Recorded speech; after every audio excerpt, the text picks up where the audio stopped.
Brown sugar, ইয়াবা tablet, Phensedyl, Eskuf, নেশা জাতীয় সিরাপ সহ সোনামুড়া থানা পুলিশ ও বিএসএফ এর যৌথ অভিযানে আটক নেশা কারবারি।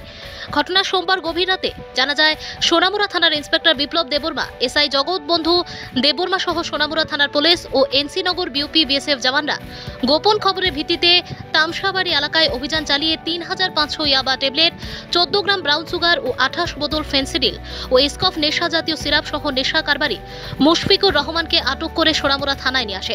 সোনামুড়া থানায় নিয়ে আসায় এনডিপিএস অ্যাক্টে মামলা গ্রহণ করে সোনামুড়া থানার পুলিশ। অভিযুক্তকে গ্রেপ্তার করেন। মঙ্গলবার দুপুরে অভিযুক্তকে সোনামুড়া আদালতে সোপর্দ করবে পুলিশ। সংবাদ মাধ্যমে বিস্তারিত জানান সোনামুড়া থানার ওসি জয়ন্ত দে। অ্যাকচুয়ালি আজকে রাত 9:30-10টার দিকে একটা ইনফরমেশন আসে বিএসএফ এনসিনগর বিওপি থেকে, এনসিনগর কোম্পানি কমান্ডার অজয় সাহেবের কাছ থেকে একটা ইনফরমেশন আসে যে কন্ট্রাব্যান্ড আইটেমস এক্সচেঞ্জ হবে।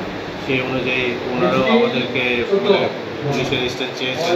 অ্যাকর্ডিংলি আমাদের এখান থেকে ইন্সপেক্টর বিপ্লব দেববর্মা এবং সাব ইন্সপেক্টর জগবন্ধু দেববর্মার সঙ্গে স্টাফ নিয়ে বিএসএফ এর সঙ্গে জয়েন্ট অপারেশন করে এনসিনগরের একটি জায়গার সেই অপারেশনের সময় একটি লোক যখন এই কন্ট্রাব্যান্ড আইটেমস এক্সচেঞ্জ করছিল তখন ওকে ডিটেইন করা হয়।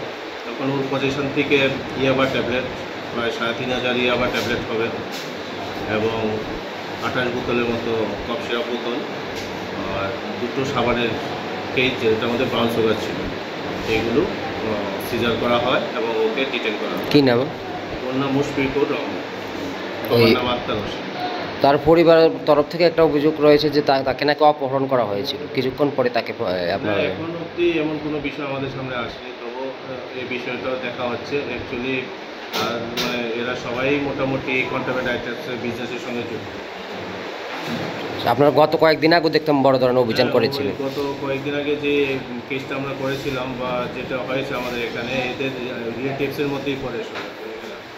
তো এটুকু বোঝা যাচ্ছে যে এদের মোটামুটি ফ্যামিলি মেম্বার্স এই বিজনেসের সঙ্গে রিলেটেড। কালকে তাকে কোর্টে ওঠা হবে, আদালতে তোলা হবে কালকে তাকে। কালকে ওকে কোর্টে পাঠানো হবে।